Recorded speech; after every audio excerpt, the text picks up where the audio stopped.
me just zoom in here for the traffic, guys. 2014-15 flow. Luckily, most of this flow stayed within this lava flow buffer zone. The buffer is more for the community on your right, several miles away from the rift zone ridgeline to our left, and did damage in Paho Town here to the left, to Elizabeth, you guys side, November 2014. But until it stopped, we didn't know what it was going to do. Yeah, it was threatening the homes right behind us, and that is, again, the fastest growing part of any community. It is a nice area. You get a lot of house and land for your money, but you don't know. I mean, again, it's that gray area. You don't know what's going to happen, when, which direction the flow will go until it establishes itself. And usually with the terrain, down slopes. Coming down slope at us from, I guess, this whole ridge line on our left, or that spatter and cinder cone ahead, famous Pu'u'o event. This is downhill northeast.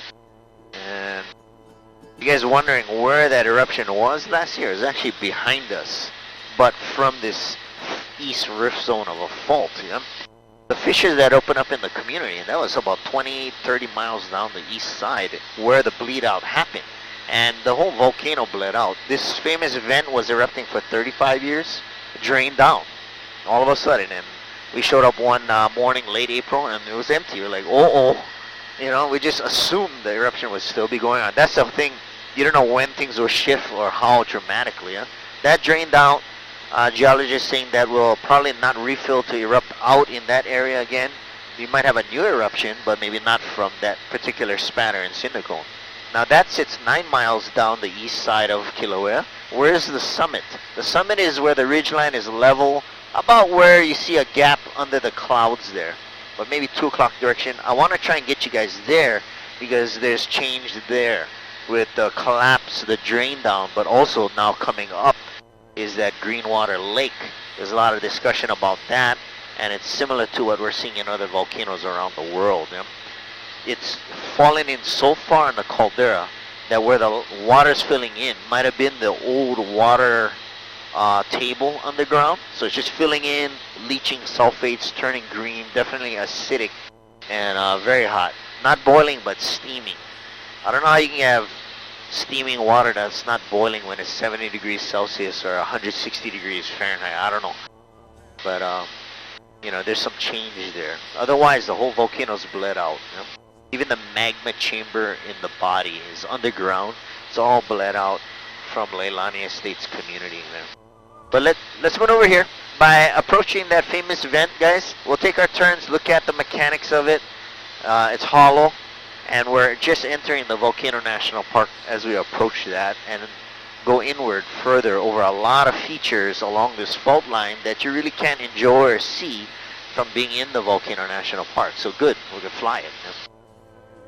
Okay, let me make a call right here.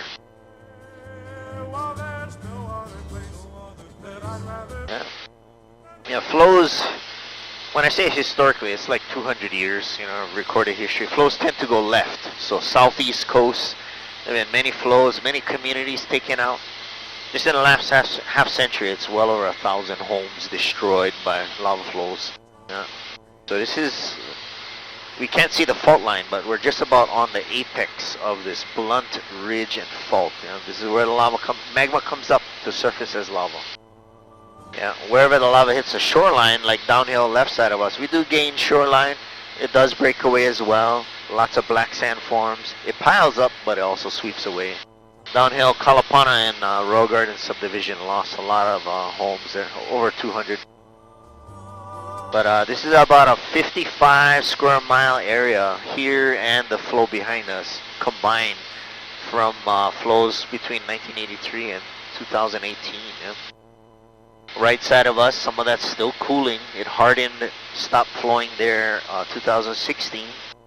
There's cooling going on, lava just off to the left of the cone where we were showing last April.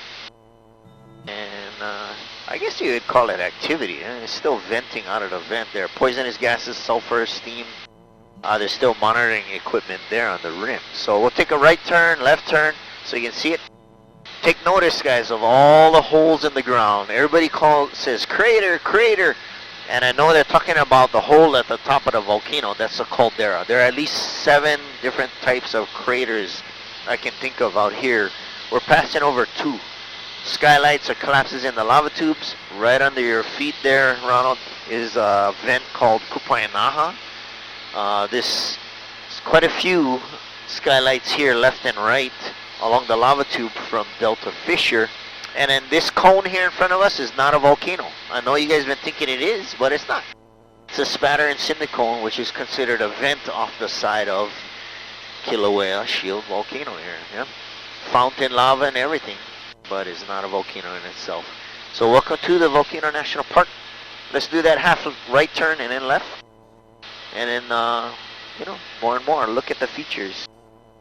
Look at all these holes in the ground. These are all lava tubes, so there's at least 3 tube systems under and to our left here. And look at the red color down the throat of this vent. That's iron oxide. There's a lot of iron in the rock. And all the layers from each event that built it up here.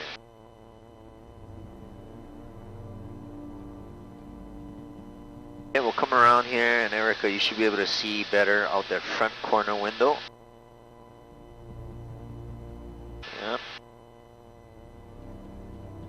Some days the wind's light, everything's rising out of that, just such, and you know, you really smell the sulfur. Have to keep checking, you know, for changes on the Volcano Observatory website. They say that the sulfur dioxide levels are very low. Okay, let's bring it right around. I smell sulfur. Yep, that's from the vent. Richard, coming around you guys' side there.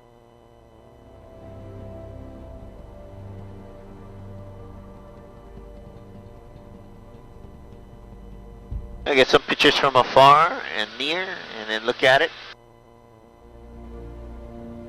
So it's the whole center and vision of eruption in Hawaii, and then boom, it just stopped, man. That was shocking. The stoppage was shocking. And then it started exploding out. All that powdered red rock up 4,000 feet, dusted the ground 10 miles right side of us to the shoreline.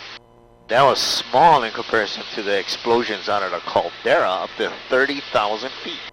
That was shocking. And they didn't let us anywhere near that.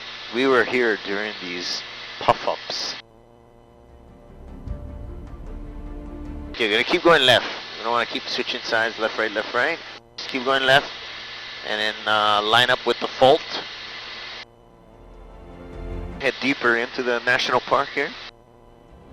I think this is cool, man. You know what they should do with this? They should fill it with water, and then, you know, it'll be like a geothermal hot spring with medicinal qualities to it, and then we'll all go and swim in it. It's a lot of water though, 1,100 feet deep. Okay, you can see already, look ahead, guys. You see Kamomo Fissure, yep, 2011 eruption. Midday, it's hot, you don't see the geothermal venting out of these cracks, it does. And then you'll see a whole bunch of craters ahead, which aren't skylights, aren't vents or fissures, nor the mouths of cinder spatter cones. These are huge sinkholes. That's a lot of material back into the fault on the ground, expressing the volume of the fault. Massive, massive, man. Nepal crater fell in 1983, the same year the eruption started building that spatter and cinder cone behind us. These are all in the national park. There's one trail down here somewhere that would afford you a view across this crater in front of us, but you would have walked by several other craters, spatter and cinder cones, and missed all that, you know, to show you the instability along this fault line. We're still climbing the east side of Kilauea, and we're gonna have a couple of traffic coming this way. Not yet though, but let's try and get up to that summit there, because this is the view up there on a nice day is something that you can't get from on ground, you know, from perspective. Beautiful. This is your world out here. Yeah, it's been very dynamic. It's quiet now, but I can put all the money I own, which is a couple bucks, and you know, I'll make money on that. This thing is gonna wake up again. It will.